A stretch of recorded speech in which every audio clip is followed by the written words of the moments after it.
नमस्कार दोस्तों, मैं दीपक शर्मा अंग्रेश आपका स्वागत करता हूं द लीगल चैम्बर में। अब दोस्तों, आज की इस वीडियो के अंदर हम साल 2023 की एक बेहद बड़ी जजमेंट आप लोगों के लिए लेकर आए हैं। जी हां दोस्तों, प्रेजेंट केस के अंदर यहां पर एक माताजी ने पैतृक संपत्ति के अंदर अपने बच्चों का हक त्याग कर दिया। अगर आप लोग जानते हो तो हक त्याग यानी कि रेलिंक्विशमेंट डीड वो दस्तावेज होता है जिसके माध्यम से आप किसी संपत्ति में अपना अधिकार छोड़ देते हैं।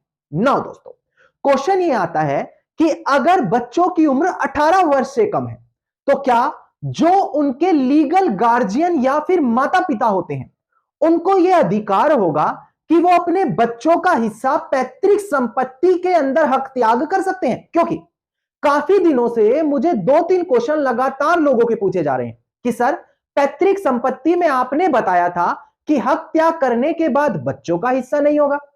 आपने बताया था कि माता पिता भी हक त्याग कर सकते हैं। यह मैं कंप्लीट जानकारी आज की वीडियो में आप लोगों को देने वाला हूं।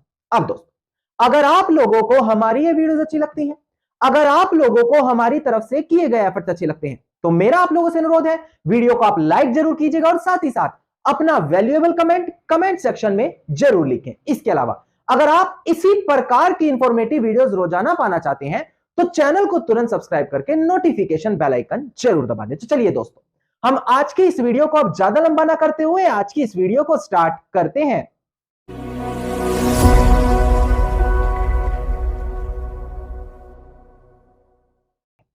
अब दोस्तों, हम बढ़ते हैं अपनी आज की इस वीडियो की ओर। देखिए, सबसे पहले आप लोग जानते होंगे कि हम बात कर रहे हैं हक त्याग पत्र यानी कि रेलिंक्विशमेंट डीड के बारे में। अब यह एक ऐसा दस्तावेज होता है जिसे हम सेक्शन 17 ऑफ रजिस्ट्रेशन एक्ट पर अगर देखें तो वहां पर बताया है कि इसको रजिस्टर्ड करवाना अनिवार्य होता है। अब कई बार लोगों का क्वेश्चन आता है कि सर, हमारे दादा परदादा ने, हमारे पिताजी ने, हमारे ताऊओं ने, हमारी बुआओं ने मौखिक रूप से अपना हक त्याग किया, उन्होंने कोई भी अपना कागज नहीं बनाया। तो मैं आपको वीडियो की स्टार्टिंग में ही बता दूं कि मौखिक रूप से किए गए हक त्याग की कानून में कोई मान्यता नहीं होती। इससे संबंधित एक बड़ी जजमेंट थी, डिस्प्ले पर ध्यान दीजिएगा ताकि स्टार्टिंग में ही ये इंपॉर्टेंट चीज आपको क्लियर हो जाए। देखिएगा एक बार, केस टाइटल था विनीता शर्मा बनाम राकेश शर्मा एंड अनदर, और इसके अलावा दूसरा केस टाइटल था पसाड गुलाला नारायण राव वर्सेस पसाद गुलाला रामा मूर्ति। देखिए यहां पर साफ डिसाइड है, नो रेलिंक्विशमेंट डीड यानी कि कोई भी ऐसा हक त्याग नहीं बनाया जा सकता जिसे मोरली किया गया हो, जिसे मौखिक रूप से किया गया हो। ऐसी कंडीशन में अगर एक हक त्याग बनाया भी जा रहा है तो उसको केवल और केवल रजिस्टर्ड कागज से ही माना जाएगा। यानी कि अगर हक त्याग की बात आएगी तो सबसे पहले आज समझ लें कि यहां पर आपको सेक्शन 17 ऑफ रजिस्ट्रेशन एक्ट के हिसाब से एक हक त्याग को रजिस्टर्ड करवाना मैंडेटरी हो जाएगा। नाउ अब हम बढ़ते हैं साल 2023 की जजमेंट पर। यहां पर यही सिचुएशन आई, एक माताजी ने पैतृक संपत्ति के अंदर अपने बच्चों का हक त्याग कर दिया। बाद में उनके बच्चों ने उठकर यह क्वेश्चन कोर्ट के सामने रखा कि पैतृक संपत्ति में तो जन्म लेते ही अधिकार आ जाता है। अगर हम section 6 of Hindu succession act देखें तो वो को पार्टनर की बात करता है। वहां पर तो यही कहता है कि चाहे बेटा हो या बेटी, जैसे ही वो जन्म लेंगे पैतृक संपत्ति में उनका अधिकार आ जाएगा। तो कैसे हमारी माताजी वहां पर अपना हक जताते हुए हमारे हिस्से को हक त्याग कर रही है? अब पहले मैं केस टाइटल दिखाकर आपको क्लियर कर देता हूं। एक बार आप डिस्प्ले पर देखिएगा, केस टाइटल अब आपको दिखाई देगा। देखिएगा दोस्तों, डिस्प्ले पर केस टाइटल था हमारा यहां पर टी विजया वर्सेस तुरुकपल्ली मैया। इसका सेकंड अपील नंबर है 835 ऑफ 2008 और डेट ऑफ जजमेंट है 5 सितंबर साल 2023, यानी कि बिल्कुल इसी साल की जजमेंट मैं आप लोगों के लिए यहां पर लेकर आया हूं। अब आप केस के फैक्ट समझिएगा, उसके बाद मैं आपको क्लियर करूंगा कि यहां पर क्या जजमेंट पास की गई थी। अब देखिएगा दोस्तों, प्रेजेंट केस के अंदर प्लेंटिफ की तरफ से केस डाला गया है। प्लेंटिफ का कहना है कि जब हम छोटे छोटे थे उसी समय हमारे माता और पिता के बीच लड़ाई झगड़ा हो गया, जिसकी वजह से मेरी माताजी हम सभी को लेकर मामा जी के घर पर जाकर रहने लगी। अब ऐसी कंडीशन में जब तक सब कुछ सही चल रहा था हमें कोई आपत्ति नहीं थी, किंतु जब अब मेरे विवाह का, शादी का समय आया और मैंने अपने पिताजी को कहा कि थोड़ी सी फाइनेंशियली हमारी मदद करो, तो पिताजी ने वहां पर साफ इनकार कर दिया, जिसके चलते यहां पर प्लेंटिफ ने पैतृक संपत्ति के अंदर यह बंटवारे का केस डाला है। अब दोस्तों यहां पर मैं आपको बता दूं कि रिस्पोंडेंट यानी कि प्रेजेंट केस में जब यह केस डाला गया है बंटवारे का, तो डिफेंडेंट जो उनके पिताजी हैं लड़की के, उनका कहना है कि यहां पर पैतृक संपत्ति में मेरी बेटी का हक बनता ही नहीं है। क्यों नहीं बनता? उनका कहना है कि जब मेरी और मेरी पत्नी के बीच लड़ाई हुई, हम दोनों अलग अलग रहने लग गए, तो मैंने अपनी पत्नी को उसी समय कहा था कि आकर तुम हमारे साथ रह लो, पर पत्नी ने वहां पर साफ तरीके से इंकार कर दिया, जिसके बाद एक पंचायत भी हुई। पंचायत के सामने मैंने 30,000 रुपए अपनी पत्नी को दिए और पत्नी ने यह चीज स्वीकारी कि यहां पर किसी भी प्रकार की संपत्ति में ना ही मेरा और ना ही मेरे बच्चों का अधिकार होगा। और उसके बाद से लेकर अब तक हम सभी लोग अलग अलग रह रहे हैं। अब यह चीज प्लेंटिफ ने कोर्ट के सामने रखी। अब देखिएगा, ट्रायल कोर्ट ने यहां पर पाया कि ये जो मैटर है ये पंचायत के सामने डील हुआ है, और पंचायत के सामने ही जो प्लेंटिफ की मदर है, यानी कि जब पति पत्नी की लड़ाई झगड़ा हुआ तो जो पत्नी है वहां पर, उसने ये चीज स्वीकारी और 30,000 रुपए भी लिए।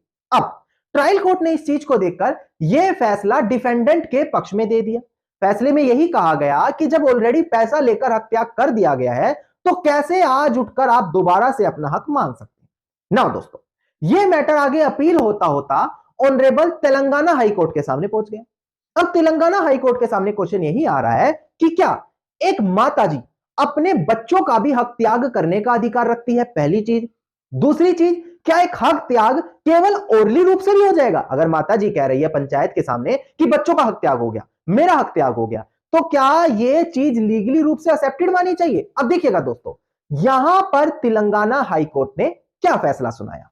देखिएगा दोस्तों डिस्प्ले पर, यहां पर तेलंगाना हाई कोर्ट ने कहा कि जितने भी लोअर कोर्ट्स थे नीचे, उन्होंने ये कंक्लूजन लिया कि जो मदर है प्लेंटिफ की, यानी कि जो पंचायत के सामने अपना हक त्याग कर चुकी है, उन्होंने ये एडमिट किया पंचायत के सामने कि 30,000 रुपए लिए, जबकि फैक्ट ये बोलते हैं कि क्रॉस एग्जामिनेशन में वो साफ मना कर रही है कि उन्होंने यहां पर कोई भी ऐसा एडमिशन नहीं किया, यानी कि हक त्याग की बात नहीं की। इसके अलावा जो पंचायत के कुछ लोग थे, या फिर वहां पर जो बात की जा रही है 30,000 रुपए की, देखने वाली बात है वहां पर कोई ऐसा दस्तावेज भी प्रोड्यूस नहीं हुआ कि ये 30,000 के बदले में यहां पर हक त्याग हो रहा है। तो हम ऐसी कंडीशन में ये प्रिज्यूम नहीं कर सकते कि पैसे लेने के पीछे यहां पर हक त्याग ही हुआ हो।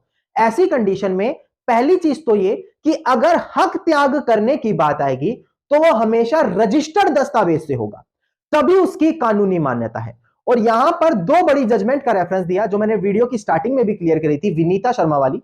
वहां पर कहा कि ओरल रेलिंक्विशमेंट, ओरल हक त्याग की कानून में कोई मान्यता नहीं है। हक त्याग होगा तो रजिस्टर्ड कागज से होगा। दूसरी चीज, यहां पर यह कहा कि हक त्याग की बात आएगी तो केवल अपने लिमिटेड हिस्से तक का हक त्याग हो सकता है। एक इंसान दूसरे कुपार्टनर का हक त्याग नहीं कर सकता जब तक उसको स्पेशल अथॉरिटी यहां पर ना दी गई हो। यानी कि माता पिता अपने बच्चों का हक त्याग नहीं कर पाएंगे, भले बच्चों की उम्र 18 वर्ष से कम ही क्यों ना हो, क्योंकि section 6 subsection 1 of Hindu succession act जैसे ही बच्चों का जन्म होता है उसी समय से उन्हें को-पार्टनर उस पैतृक संपत्ति में मान लेते हैं। और अगर बच्चों का जन्म लेते ही अधिकार आ गया तो कैसे उनसे वहां पर वो संपत्ति छीनी जा सकती है। इसके अलावा दोस्तों यहां पर एक और कंफ्यूजन आप लोगों की मैं दूर करूं। बहुत से लोगों का क्वेश्चन होता है कि सर हमारी एक पैतृक संपत्ति है, हमारे माता पिताजी, हमारे दादाजी पहले उसमें हक त्याग कर चुके हैं और हम क्या उसमें आज भी अपना हक रखते हैं। देखिए दोस्तों, सिंपल सा कंसेप्ट है। अगर आप मेरे चैनल से रेगुलरली जुड़े हैं तो इससे संबंधित सुप्रीम कोर्ट की जजमेंट भी मैं क्लियर कर चुका हूं। अगर आपके जन्म होने से पहले आपके पिताजी, आपके दादाजी, आपके परदादाजी पैतृक संपत्ति में अपना हक छोड़ चुके हैं तो वहां पर उठकर आप अपना हक नहीं जता पाएंगे। क्यों? क्योंकि बाय जन्म होते ही, बाय बर्थ होते ही आपका वहां पर हक होगा। पर अगर आप जन्म लेने से पहले ही कह रहे हैं कि पैतृक संपत्ति में मेरा अधिकार है, वो चीज एक्सेप्टेड नहीं है। तो यहां से केवल इतना पॉइंट समझना है कि अगर आपके जन्म लेने के बाद हक त्याग हो रहा है तो वहां पर आपका हक बनेगा, आपको कोई लेना देना नहीं है। हां, अगर आपके जन्म लेने से पहले आपके माता पिता ने हक त्याग कर दिया तो वहां पर वो अपने बच्चों का जो आगे होने वाले, आगे पैदा होने वाले हैं, उनका भी हक खत्म कर देते हैं। तो एक बेसिक सी कंफ्यूजन होती है, एक बेसिक सा छोटा डिफरेंस होता है, जो मैंने यहां पर आज आपको दो ऑनरेबल सुप्रीम कोर्ट की जजमेंट और साल 2023 की ऑनरेबल तेलंगाना हाई कोर्ट की जजमेंट से क्लियर कर दिया। अब दोस्तों, उम्मीद करता हूं आज की वीडियो में मैंने जो पैतृक संपत्ति में हक त्याग को लेकर यह जानकारी आपको दी है, आप लोगों के लिए काफी ज्यादा लाभदायक साबित होगी। अब अगर आप लोगों को हमारी ये वीडियोस अच्छी लगती हैं, अगर आप लोगों को हमारी तरफ से किए गए एफर्ट्स अच्छे लगते हैं, तो बिल्कुल छोटा सा अनुरोध है मेरा, वीडियो को तुरंत लाइक कर दें, अपना कमेंट सेक्शन में जरूर लिखें कि किस टॉपिक पर आप वीडियो चाहते हैं, और ज्यादा से ज्यादा लोगों तक ये वीडियो शेयर करें। अगर आप इसी प्रकार की इंफॉर्मेटिव वीडियोस रोजाना पाना चाहते हैं, तो चैनल को तुरंत सब्सक्राइब करके नोटिफिकेशन बेल आइकन जरूर दबा दें, पा सकते हैं।